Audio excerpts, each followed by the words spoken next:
You're listening to The Jacob Valk Show. He's breaking down the latest and greatest in sports as only he can. Follow him on Twitter at RealJacobValk. Here he is, Jacob Valk. Hello, sports fans. Welcome to another edition of the Jacob Valk Show. I am Jacob Valk, and at the end of this show, you're going to get an interview that I'm going to do with Derrick Barnes, the author of Who Got Game Baseball, Amazing But True Stories. It's going to be really fun. The interview is going to be a little different than other interviews I've done. It's going to be quicker because he was a very highly sought after interview by a lot of people. I have 15 minutes with him. It's going to be plenty of time to ask what I want to ask. But I just wanted to let you know that this interview is going to be a little different. It's still going to be great, though. I promise you that. Yesterday, I said that the NHL awards were on my radar. And then the Hart Trophy finalists were announced. Also, the NBA released a statement saying that its 2020 awards won't take the seeding games into account.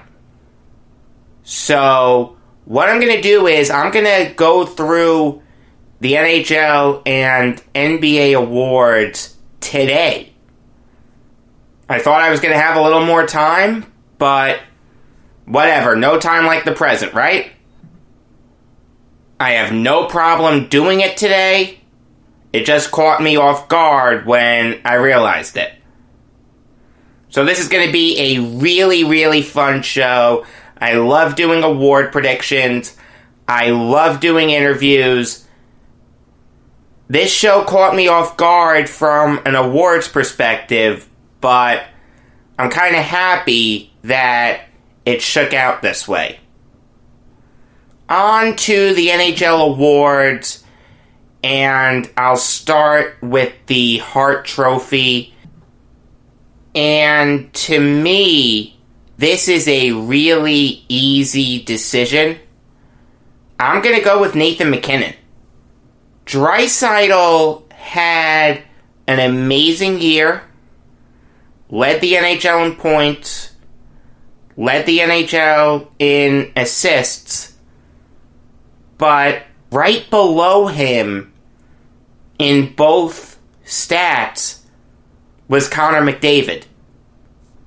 The Hart Trophy goes to the player judged most valuable to his team.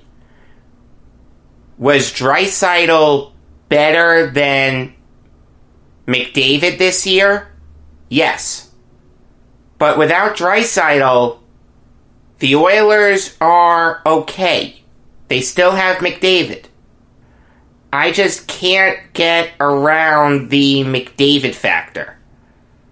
They also still have Nugent Hopkins. They still have Mike Smith. They still have Mikko Koskinen. Would the Oilers be worse without Draisaitl? Undoubtedly. But because McDavid is still there, I have to ding Draisaitl a little bit. I mean, while Draisaitl was the better player this year, McDavid is the better player overall. I can't give my vote to Draisaitl. I also can't give my vote to Panarin. And this has nothing to do with me being salty that he spurned the Islanders for the Rangers. I'm over that. I promise. The reason I'm not voting for Panarin is that at the time of the pause, the Rangers were out of the playoffs.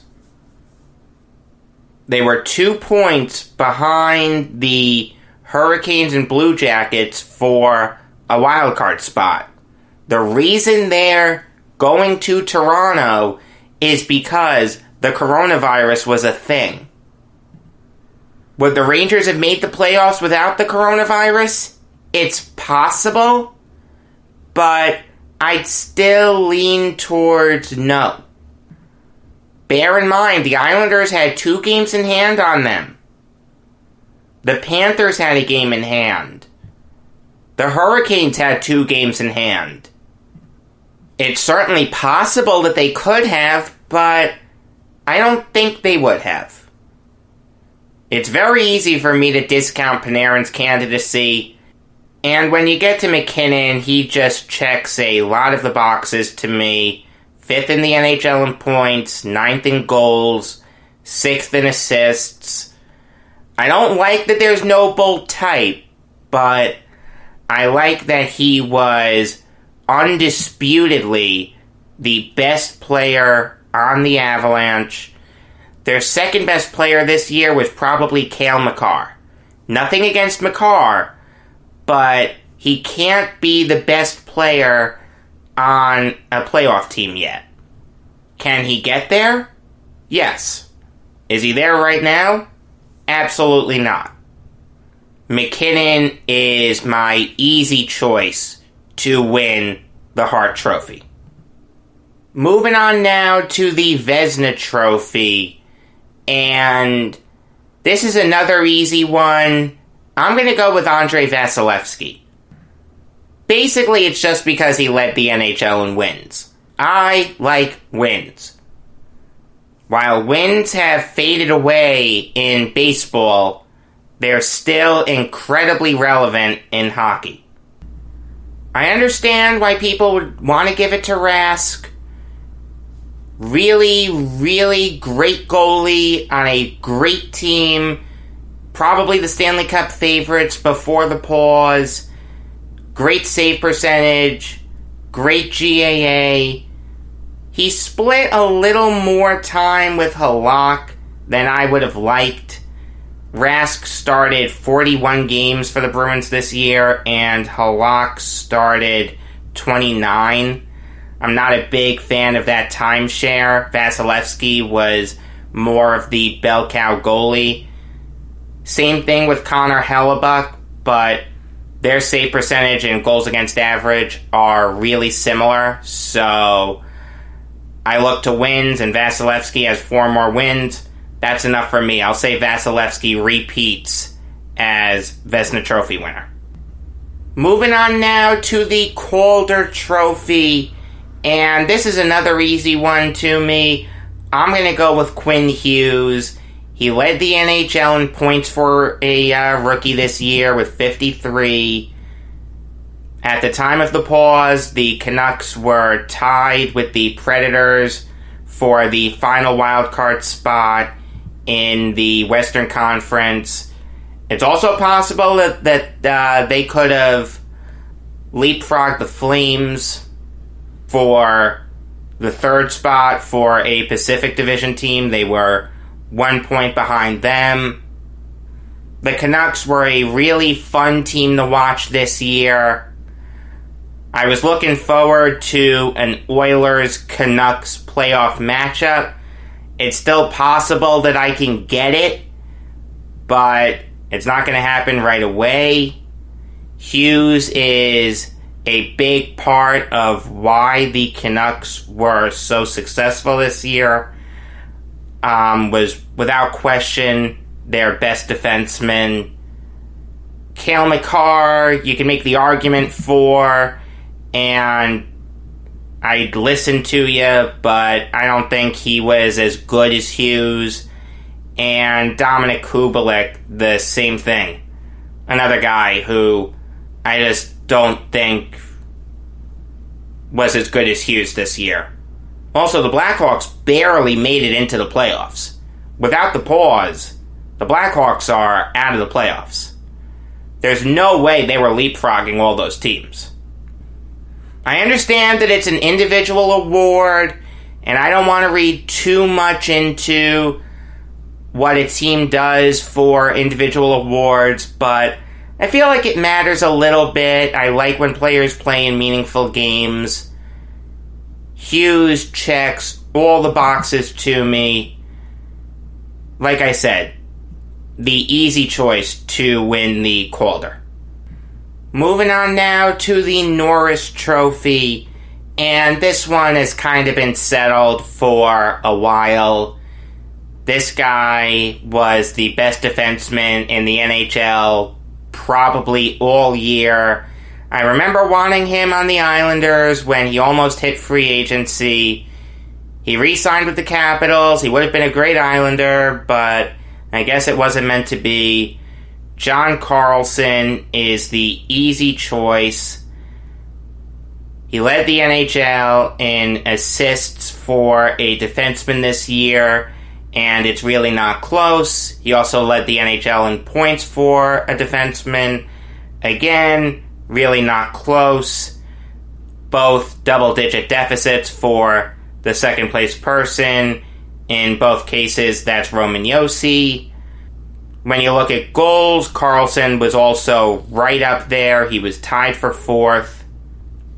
I really can't understand how anyone would pick Josi or Hedman. Were they better defensively this year? You can make the argument for it, but Carlson's no slouch defensively. Josi was plus 22 and Hedman was plus 27. I get that. Carlson was a plus 2. He was plus 12. I understand it's a drop-off, but when you look at it from an offensive point of view, which is what the Norris has turned into, it's turned into an offensive award for defensemen. Carlson is the easy choice. And even if we were just judging it as the best defenseman in the league in all facets, it would still be Carlson to me. Moving on now to the Jack Adams Award, and this is probably the toughest one. At first glance, you'd be tempted to give it to Bruce Cassidy because of how dominant the Bruins were all year. They were the best team in the NHL by far. Like I said, Stanley Cup favorites before the pause. Now everyone's starting at 0. I'm not even going to do previews for anything. I just can't. I don't know how anything's going to shake out. But the thing with giving the Jack Adams Award to Cassidy is we know how great the Bruins are. We all knew they were going to be great this year. They came within one win of winning the Stanley Cup last year.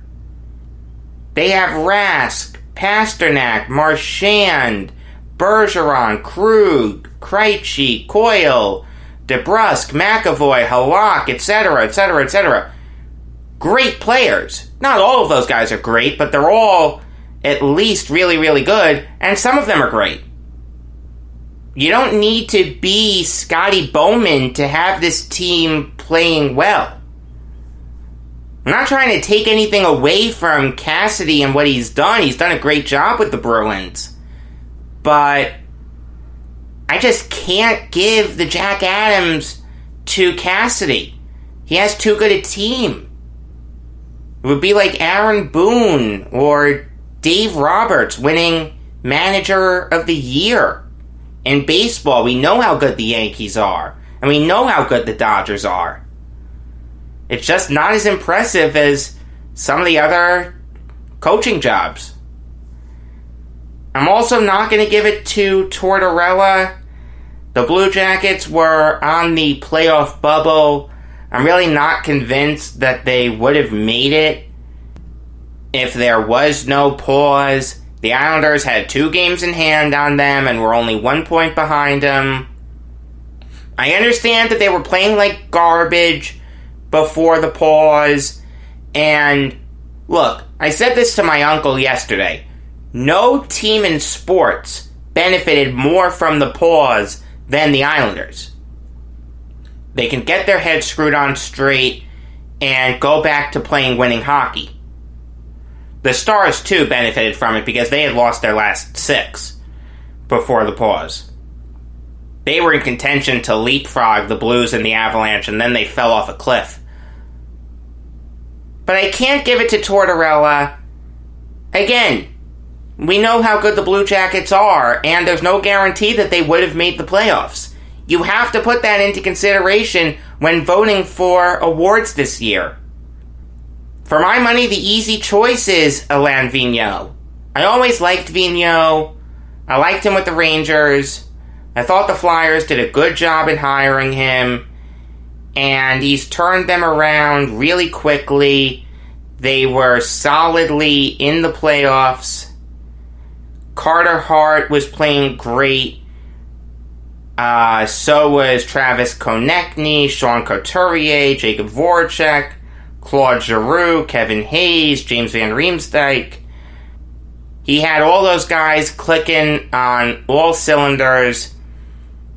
To me, the easy choice is Alain Vigneault. For my money, one of the most underrated coaches in all of hockey. There's one other award that I want to do. And this award doesn't have any finalists as of right now. They get announced kind of late in the process. It doesn't get a lot of fanfare. It's a very recent award, but it's a very important award. And that is the Jim Gregory NHL GM of the Year. Like I said, no finalist, so I'm free to pick whoever I want. And I'm going to go with Don Sweeney. I'm going to go with a repeat winner. He'd be the first person to ever do it. He'd actually be the first person to win multiple GM of the Years in the NHL.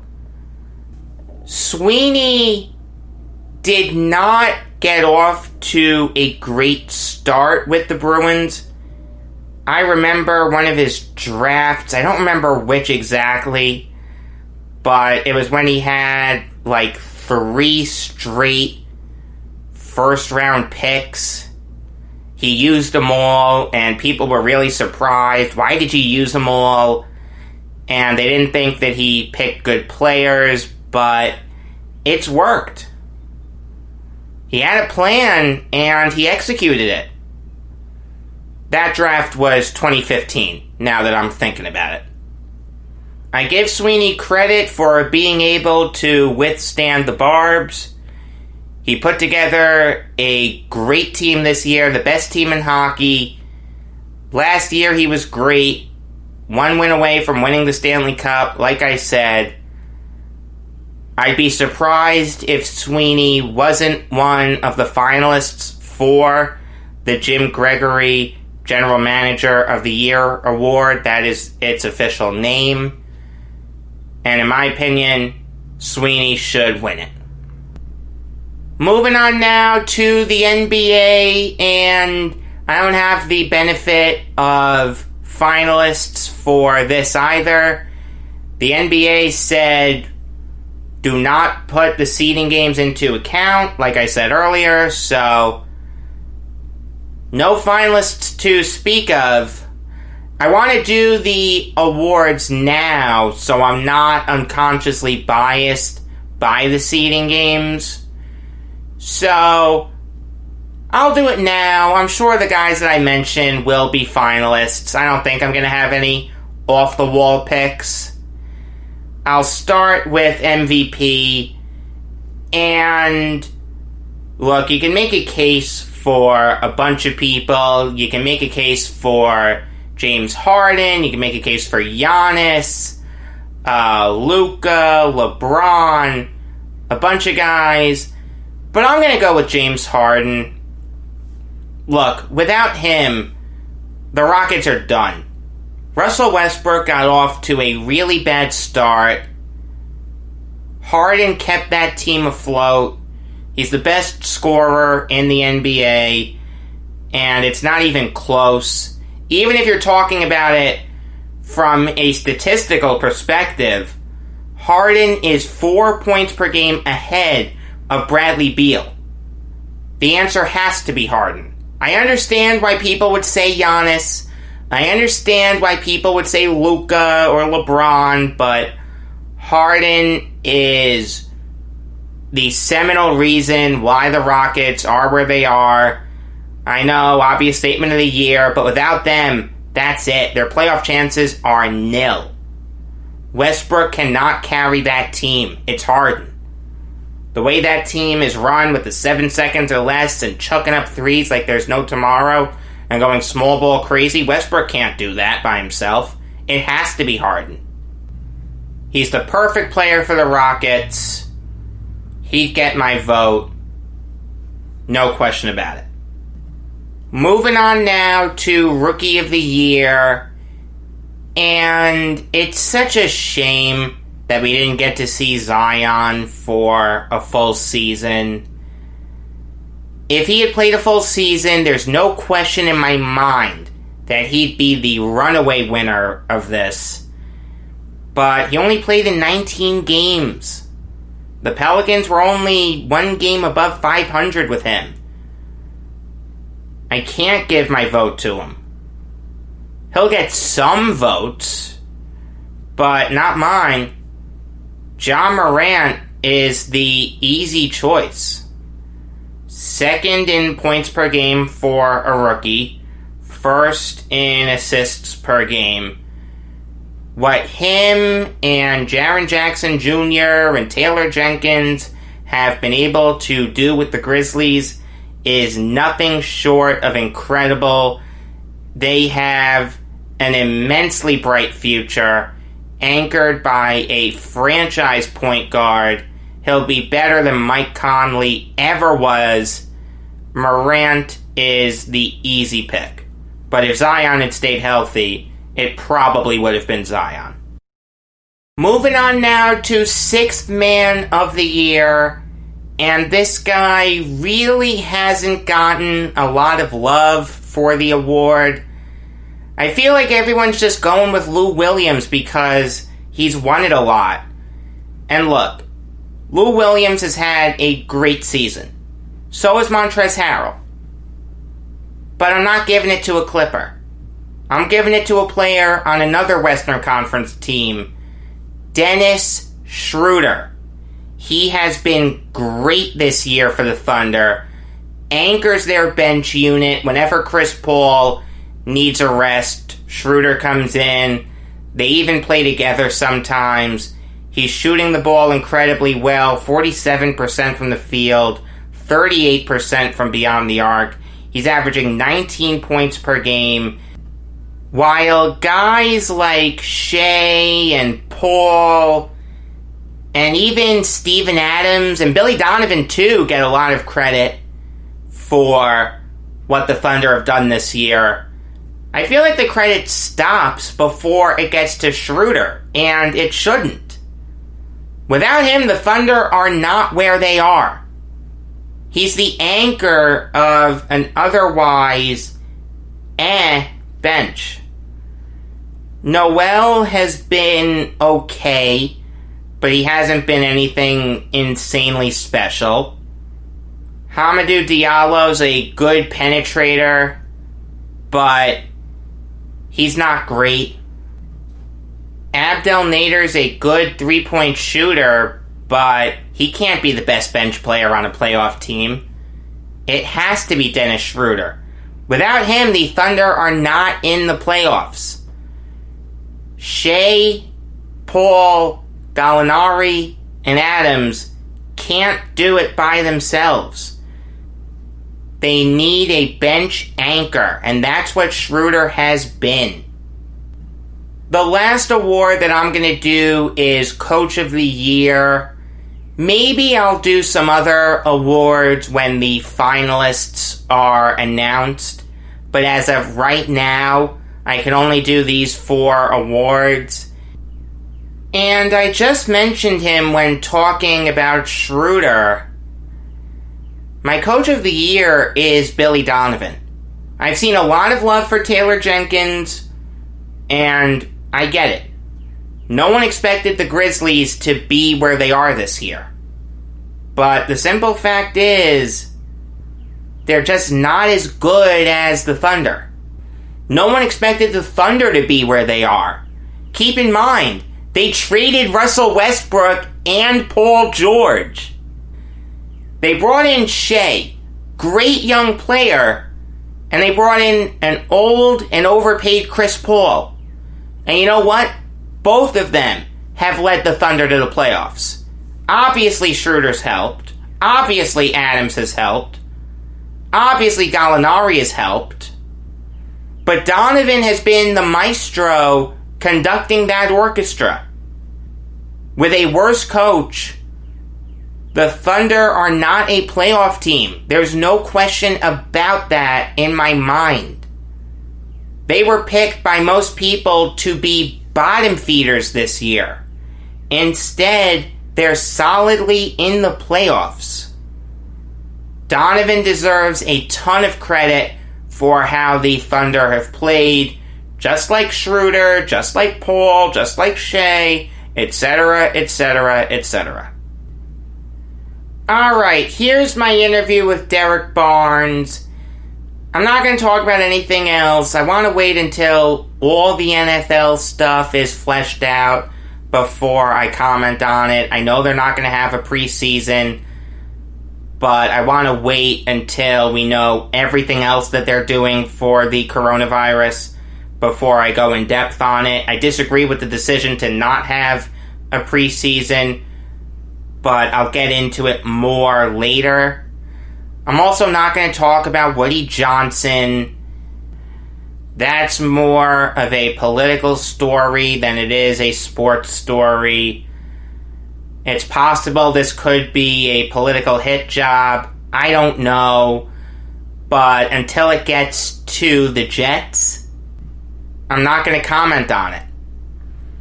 Alright, here's the Barnes interview. You're listening to the Jacob Valk Show. I am Jacob Valk, and I'm fortunate enough to be joined by Derrick Barnes, the author of Who Got Game, Baseball, Amazing but True Stories. Derrick, how are you? I'm doing excellent this morning, calling from Charlotte, North Carolina. All right, sounds good. I like Charlotte, nice city. So, yeah, love it. Been here for 6 years. Oh, nice. So, what can you tell us about Ozzie Virgil? Ozzie Virgil was he was I wouldn't say he was the first Latinx star, but he was the first Latinx player to play in MLB baseball, which opened the doors up for obviously a lot of players. Opened up his section talking about the number of Latinx players in MLB in 2019. Out of 882 players, 102 of them were from the Dominican Republic, which is where he's from. And he actually, like I said, opened up the doors for the explosion of Latinx players that happened in the 1960s, 1970s.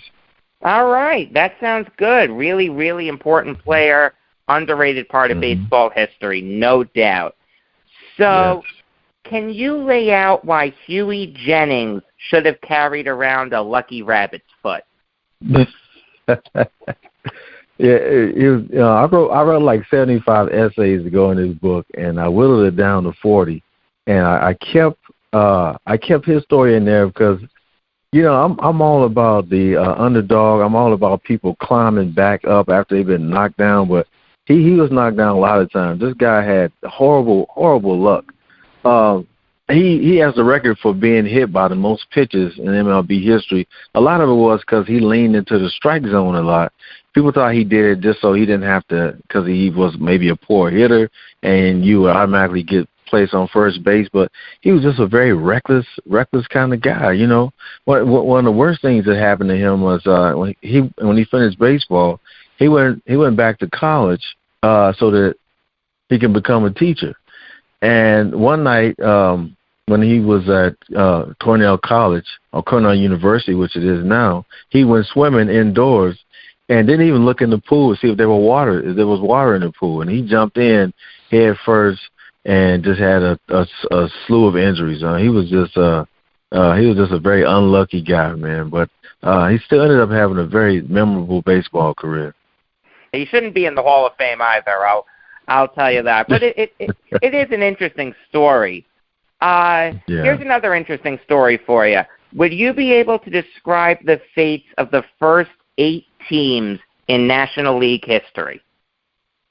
Oh man, I call that a section I call it the OG crew. That's an old hip hop term for original gangsters, man. But these teams, which a lot of people may not know that a lot of these teams may have went out of business, or they may have morphed into teams that we know now, like the Cincinnati Red Stockings, or actually the Cincinnati Reds. And Stockings, that's another thing. Stockings was a very popular term at that time. It's not what we think about as stockings now, but it was just the long baseball socks that they wore. But you had the Chicago White Stockings, the New York Mutuals, who sounds like a insurance company, the Boston Red Stockings, the Hartford Dark Blues, who's not in existence anymore, the Philadelphia Athletics, the St. Louis Brown Stockings, the Cincy Red Stockings, and the Louisville Grays. And they only actually played for one season. So, but they are the foundation of the National League today that we know today. I'm just trying to figure out why everyone went with stockings. I mean, you'd think they'd want a little originality, right? Yeah. I love it. Talking to Derrick Barnes, the author of Who Got Game? Baseball, Amazing But True Stories. So, what can you tell us about the Hitless Wonders? Oh, the Hitless Wonder, which is in the Colossal Comeback chapters, was I wanted to write about players and teams that have faced adversity. Maybe they were trailing for a lot of innings, or maybe it's a player who suffered a really serious injury but came back. But this essay, The Hitless Wonders, was about the 1906 Chicago Cubs, and they were just a giant of a team. They just destroyed everybody during that season. They had 116 wins, and they only had 36 losses, and they faced the lowly American League champions who barely made it into that series, the Chicago White Sox. And it's just a classic David versus Goliath type of series, and the White Sox ended up winning that series. They had great pitching, and pitching more often than not outlasts great hitting, especially when you got somebody coming from the bullpen. And they just had a great pitching staff that doesn't get to do that they deserve when you talk about baseball history. No question about that. Really ahead of their time. A very, very important team in baseball history. So, can you lay out the career of John Hiller? Oh man, you see, he's another one of those guys that people may not know about unless you're a hardcore baseball fan. But his story is so fascinating to me because, again, he's one of those guys that had physical issues. He had a heart attack, and he was a very young man. But, unlike athletes today where the sports is all year round and their bodies are like temples, I mean, these guys were not that health conscious. They wolfed down dozens of donuts and burgers and steaks, and a lot of them smoked cigarettes during the game. Well, he had a heart attack in 1971, and which took him out of the sport, and he actually got serious about it. After his surgery, he got back to training. He lost weight, And he came back in 1972, and he actually had an excellent season. So I was just very fascinated by that. And the publisher was interested in why I would write a story about a guy having a heart attack. I'm just very interested in people who are resilient and able to, overcome any kind of obstacles to not only come back, but come back strong. And that's what he did. No, I'm with you there. Really, really easy to get behind a guy like Hiller. It's a great story. Mm-hmm. I'm with you there 100%. Mm-hmm. Here's another guy who had something really unfortunate happen to him. And when I was reading your book, and I really liked it, I'm glad that you wrote about this guy. Not a lot of people know about him, but he's such a fascinating person to me. Would you be able to describe the career of Tony Conigliaro? Oh man, yeah. Now you're talking about unrealized potential and what this kid could have been. He was a very young star. He's a very young star, and he probably would have been a Hall of Fame player if he unfortunately didn't have the accident that he had, and he got hit straight in the left eye with a fast pitch ball. Before then, his first season, this kid was like Rookie of the Year. He played for the Boston Red Sox. He was from the Boston area, so he was just a homegrown kid that everyone was ready to wrap their arms around. He had 52 RBIs.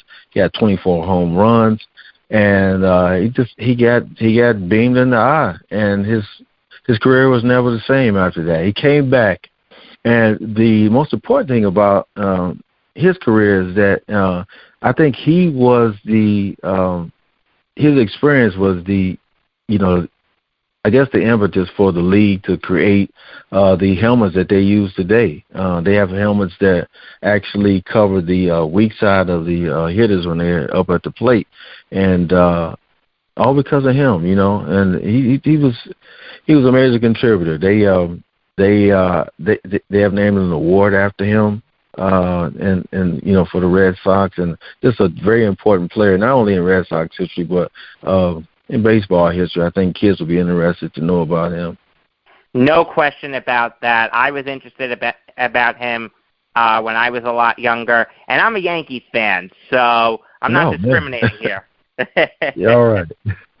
Talking to Derrick Barnes, the author of Who Got Game? Baseball, Amazing But True Stories. And Derrick, I'll get you out on this. What can you tell us about Eric Davis? Eric the Red. That's another one of those comeback. Another one of those comeback guys. He is quite possibly the fastest player in MLB history. That's a very flashy player. Unfortunately, he was stricken with cancer right at the height of his career.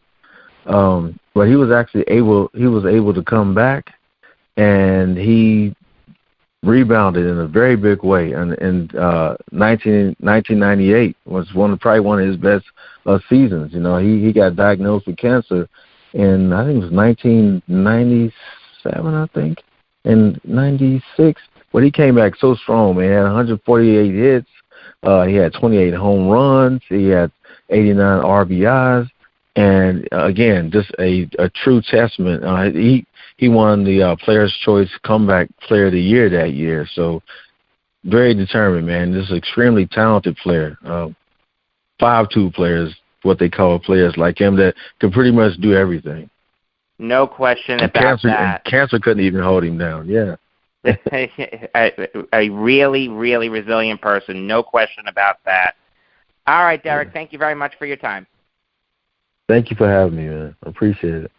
All right, that was Derrick Barnes. His book is Who Got Game? Baseball, Amazing But True Stories. Thanks for listening. Here comes the outro. Thanks for the plug, Jacob, from earlier today. It does mean a lot. A little shorter than 15 minutes, but it's all good. Some really, really interesting stories in that book. I'll tell you that right now. Like I said, I read it and I really liked it. until tomorrow, I am Jacob Valk saying that George Brett could get good wood on an aspirin.